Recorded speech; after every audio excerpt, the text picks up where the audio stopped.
បាទសួស្តីបងប្អូនអរគ្នាបាទថ្ងៃនេះយើងមកបន្តបាទមេរៀនយើងបាទជាពាក់ព័ន្ធជាមួយនឹង Oxford Phonics World បាទអញ្ចឹងនេះគឺជាមេរៀនទី1ដែលយើងនឹងរៀនថ្ងៃនេះបាទហើយខ្ញុំសង្ឃឹមថាអ្នកសិក្សាទាំងអស់គ្នាបាទនឹងមានភាពសប្បាយរីករាយបាទសម្រាប់ថ្ងៃនេះហើយយើងសប្បាយរីករាយហើយយើងបន្តក្នុងការរៀនសូត្របាទថ្ងៃនេះដាសាយរៀងស្អកកបន្តិចសូមអធិស្ឋានបាទអ្នកសិក្សាទាំងអស់គ្នាបាទបាទឥឡូវនេះគឺយើងបន្តមកសភៅអីបងប្អូនបាទគួរសំឡេងអីគឺខ្ញុំបានបរៀនអស់ហើយថ្ងៃនេះយើងចូលសភៅម្ដងបាទអញ្ចឹងថ្ងៃនេះយើងរៀនបាទ unit 1បាទនេះយើងអានថា unit 1ហើយអានមិនបានចេញ unit 1បាទខ្ញុំគាត់ប្រាប់ត្រួសសិនបាទ u នេះសូ u ដែល n នេះសូដាក់ i នេះសូ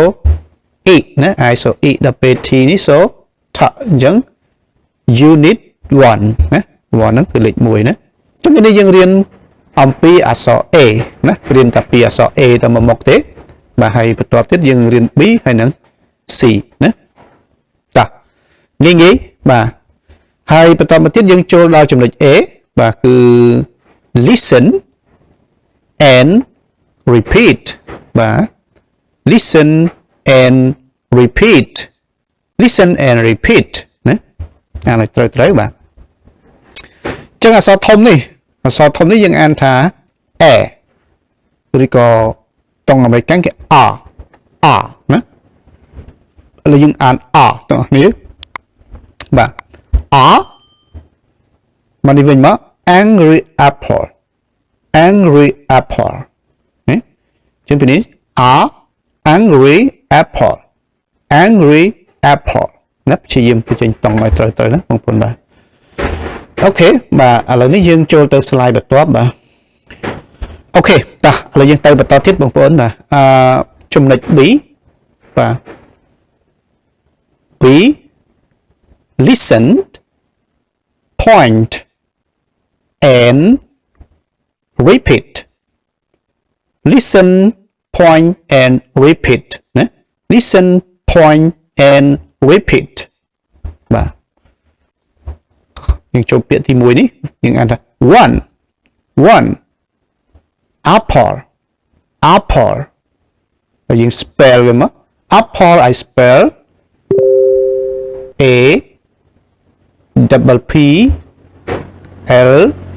E apple A double P L E apple ណាអានបែបហ្នឹងណាហើយយើងចូលមកដល់ 2 X បាទ I spell A H X A H X ណាឥឡូវចូលមក number 3បាទ aunt I spell A សំទោស A N T aunt A N T aunt ដល់ពេលទី4គឺ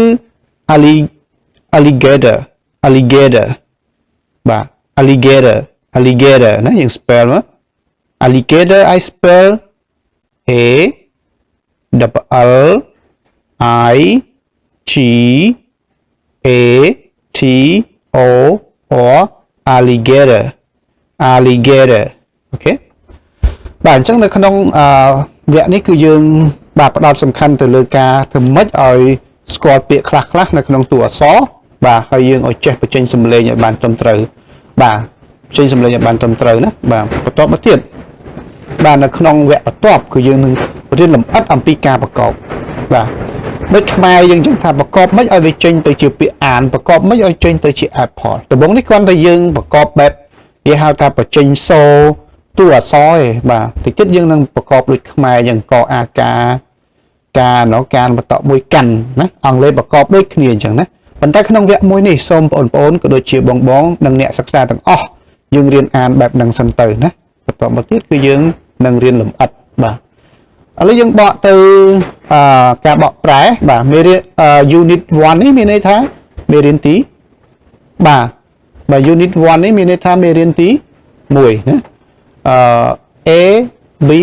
C C អញ្ចឹងមេរៀនទី1នេះគឺយើងរៀនអក្សរ A អក្សរ B ហើយនិងអក្សរ C ណាចូលដល់ចំណុច A បាទ listen នេះបកថាស្ដាប់ and បកថានឹងណា repeat នេះបកថាអានតាមបាទអញ្ចឹងមានន័យថាយើងស្ដាប់បន្ទាប់មកយើងអានតាមបាទអញ្ចឹងយើងបកប្រែដល់គ្នាមកស្ដាប់និងអានតាមណាស្ដាប់និងអានតាមA angry apple angry apple នេះបកថាផ្លែប៉ោមខឹងណា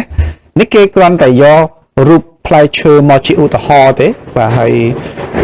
មែនតើផ្លែប៉ោមវាអត់ចេះខឹងទេអញ្ចឹងបងប្អូនបើសិនជាឆ្កែខឹងយើងនិយាយថាម៉េច angry dog អញ្ចឹងមកបើឆ្មាខឹង angry cat បើគ្រូខឹង angry teacher បើបងប្អូនណាខឹងយើងថា angry ហើយយើងដាក់ឈ្មោះពីមុខមកមានន័យថាម្នាក់នេះគឺខឹងហើយណាអញ្ចឹងអត្ថន័យរបស់វាកន្លែងនេះគឺមានន័យអញ្ចឹងណាបងប្អូនបាទអញ្ចឹងបកថាផ្លែប៉ោមបាទផ្លែប៉ោមខឹងណាបាទផ្លែប៉ោមខឹងបាទឥឡូវសូមបាទបងប្អូនចូលទៅ slide បន្ទាប់បាទ slide បន្ទាប់នេះគឺយើងបកប្រែដូចគ្នាបាទ B listen នេះបកថាស្ដាប់ដដែល point បកថាចង្អុលណាចង្អុល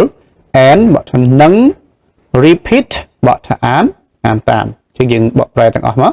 listen point and repeat បកថាស្ដាប់ចង្អុលនិងអានតាមស្ដាប់ចង្អុលនិងអានតាមណាបាទដល់ពេលពេលនេះ apple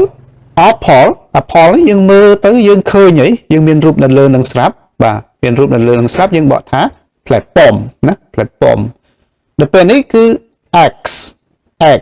នេះបកថាពូថៅណាពូថៅបាទមានរូបស្រាប់អញ្ចឹងងាយស្រួលទេបងប្អូនសម្បីតាកូនក្មេងៗតិចហ្នឹងក៏យល់ដែរណាបាទហើយខ្ញុំថតមេរៀនគឺសម្រាប់មនុស្សធំណាបងប្អូនបាទខ្ញុំថតលឿនបាទហើយសម្រាប់កូនក្មេងភាគច្រើនតើរៀនផ្ទាល់ណាមេរៀននេះរៀនផ្ទាល់បានងាយស្រួលសម្រាប់ក្មេងតូចណាបាទ ant នេះបកថាស្រមោចណាចុះ alligator នេះបកថាក្រពើបាទក្រពើណាបាទសត្វក្រពើបាទបងប្អូនណាក៏ស្គាល់ដែរសត្វក្រពើបាទអូខេអញ្ចឹងមេរៀនទី1នេះមានតែប៉ុណ្្នឹងទេបងប្អូនបាទហើយយើងនឹងជួបគ្នាបន្តទៀតបាទយើងនឹងជួបគ្នាបន្តទៀតនៅមេរៀនទី1ដដែលនឹងវីដេអូបន្ទាប់ហើយយើងនឹងសិក្សាបន្តទៅទាំងអស់គ្នាបាទមុននឹងបញ្ចប់ក្នុងវីដេអូនេះខ្ញុំសូមឲ្យបងប្អូនបាទធ្វើការអានមេរៀននេះបាទជារៀងរាល់ថ្ងៃមុននឹងចូលមេរៀនថ្មីយើងត្រូវរំលឹកមេរៀននេះយ៉ាងតិចឲ្យបាន5ដងណាឲ្យបាន5ដងមានន័យថាម៉េចមានន័យថានេះរំលឹកពីអាលើនេះមកបាទពីលើនឹងទៅបាទពីមេរៀននឹងទៅយើងអានធម្មតា unit 1A B C A listen and repeat A angry apple ណា angry apple ហើយយើងចូលទៅតបបន្ទាប់មក B listen point and repeat apple X on alligator ហើយយើង spell មក apple I spell A W P L E apple ខ្ញុំជឿជាក់ថាយើងអានមួយថ្ងៃ5នាទីអីគឺវាមិនយូរទេបងប្អូនបាទយ៉ាងយូរណាស់ត្រឹម3នាទីអីគ្រប់5ចប់ហើយបាទមិញសុំទោសនិយាយច្រឡំថាមួយថ្ងៃ5នាទីមួយថ្ងៃ5ចប់បាទមួយថ្ងៃ5ចប់អញ្ចឹងយើងអានទៅជារៀងរាល់ថ្ងៃបាទយូរទៅបងប្អូននឹងចេះហើយបាទអញ្ចឹងកុំភ្លេចណាអាន5ដងជារៀងរាល់ថ្ងៃមុននឹងចូលមេរៀនថ្មីបាទសូមអរគុណសូមជម្រាបលាជួបគ្នាវីដេអូក្រោយបាទ